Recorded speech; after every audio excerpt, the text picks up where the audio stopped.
রামায়ণ থেকে জানা যায় রাবণ সীতা হরণ করার সময় বৃদ্ধ জটায়ু পাখি তার বিরুদ্ধে প্রতিরোধ গড়ে তুলেছিলেন। আকাশপথে রথ চলা আটকাতে গিয়ে রাবণের তলোয়ারের আঘাতে গুরুতর আহত হয়ে জটায়ু মুখ থুবড়ে পড়েছিলেন ভূপৃষ্ঠের এক মন্দিরে। নমস্কার, সকলকে স্বাগত জানাই আমার ইউটিউব চ্যানেলে। আজকের আমাদের আলোচ্য বিষয় অন্ধ্রপ্রদেশের লেপাক্ষী মন্দিরের রহস্যসমূহ। তাহলে চলুন ভিডিওটা শুরু করা যাক। যতক্ষণ না পর্যন্ত শ্রীরামচন্দ্র তার কাছে এসেছেন ততক্ষণ পর্যন্ত অসহ্য যন্ত্রণা সহ্য করে বেঁচেছিলেন জটায়ু। মৃত্যুর পূর্ব মুহূর্তে রামচন্দ্রের সঙ্গে তার দেখা হয়। তখন রামচন্দ্র বলেছিলেন লেপক। সেই থেকে অন্ধ্রপ্রদেশের অনন্তপুরে এই মন্দিরের নাম হয় লেপাক্ষী, যা তেলেগুতে অর্থ হলো পাখি উঠে দাঁড়াও। রামায়ণে বর্ণিত এই ঘটনাটি নাকি লেপাক্ষীতে ঘটেছিল বলে বর্ণিত হয়েছে। জায়গাটিকে লেপাকাশি নামে অভিহিত করা হয়। জটায়ুর স্মরণে রামায়ণে বর্ণিত এই লেপাক্ষী মন্দির বর্ণিত হয় 1538 সালে।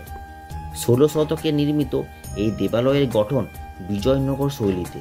বিজয়নগর রাজ্যের পরিষদ দুই ভাই বীরান্না ও বিরূপান্না এই মন্দিরটি নির্মাণ করেছিলেন। তখন এই মন্দিরটির নাম রাখা হয়েছিল বীরভদ্র মন্দির। যদিও পুরাণ মতে এই মন্দিরটি তৈরি করেছিলেন অগস্ত্য মুনি। এই মন্দিরটিতে প্রায় 70টি কারুকার্য খচিত বড় বড় পাথরের থাম রয়েছে। লেপাক্ষী মন্দিরের অন্যতম উল্লেখযোগ্য ও একই সঙ্গে আশ্চর্যের বিষয় হলো মন্দিরের এই থামগুলি।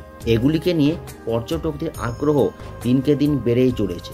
ষোড়শ শতাব্দীর এত সংখ্যক থাম অনেক মন্দিরে থাকতে পারে, কিন্তু এই মন্দিরের থামগুলি আশ্চর্যজনক ব্যাপার হলো একটি থামও মাটির গভীর থেকে ওঠেনি। সবগুলোই ঝুলে রয়েছে ওপর থেকে। প্রতিটি থামের নিচে ফাঁক রয়েছে এবং এই ফাঁকা জায়গা দিয়ে অনায়াসে গলিয়ে দেওয়া যায় এক টুকরো কাপড় বা কাগজ। পর্যটকরা এ ব্যাপারে জানতে আগ্রহ প্রকাশ করলে এখানকার স্থানীয় গাইডরা হাতে কলমে দেখিয়ে দেন।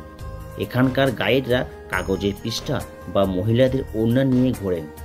তারা এই থামের নিচে কাপড় কাগজের পৃষ্ঠা এক পাশ দিয়ে ঢুকিয়ে অন্য পাশ দিয়ে বের করে দেখা। এটা দেখার সময় সকল পর্যটকদের তাক লেগে যায়। পর্যটকরা আশ্চর্য হয়ে ভাবতে থাকেন কিভাবে কোনো কিছুর উপর ভর না দিয়ে শতাব্দীর পর শতাব্দী ধরে দাঁড়িয়ে রয়েছে এই থামগুলি। আজ পর্যন্ত আধুনিককালে কোনো প্রযুক্তিবিদ এর কারণ খুঁজে পাননি।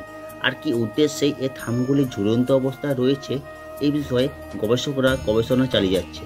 এর মূলে অবশ্যই কিছু চিন্তা কাজ করেছে। একটি বা দুটি থাম ভুল করে আলগা থেকে থাকতে পারে, কিন্তু সবগুলি এরকম থাকাটা রহস্যের ব্যাপার। লেপাক্ষী মন্দিরের আরও একটি আশ্চর্যের বিষয় হলো একটি নন্দীর মূর্তি। এই নন্দীর মূর্তিতে স্থাপিত রয়েছে মূল মন্দির থেকে প্রায় 1 মাইল দূরে।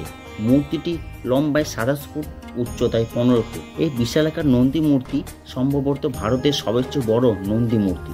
তাছাড়া এখানে একটি গ্রানাইট পাথরের তৈরি বৃহৎ শিবলিঙ্গ পর্যটকদের নজর কাড়ে। এই নন্দী মূর্তিটি প্রতি বছরই নাকি বেড়েই চলেছে। কী কারণে এই মূর্তিটি বৃদ্ধি পাচ্ছে সেটা মানুষের কাছে অজানা। লেপাক্ষী মন্দিরের প্রধান দেবতা হলেন বীরভদ্র। কথিত আছে শিববিহীন দক্ষ যজ্ঞে বিনা নিমন্ত্রণে শিব যায়, আর সেখানে যাওয়ার জন্য বায়না ধরলে শিব সেখানে যাওয়া নিয়ে অমত প্রকাশ করলেন।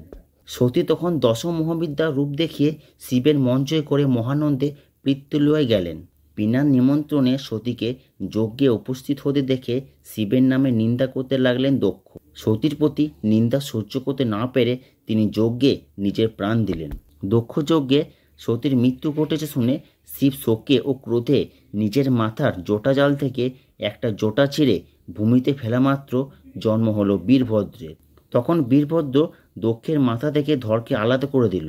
পরে জামাতা শিব এসে একটি ছাগলের মুন্ডু দক্ষের কাটা ধরের ওপর বসিয়ে দক্ষের জীবন দান করেছিলেন। বীরভদ্রের এই মন্দির লেপাক্ষী ছাড়াও ভারতে আর কোথাও দেখা যায় না। এই মন্দিরে শিবের বিভিন্ন রূপ মূর্তিতে তুলে ধরা হয়েছে।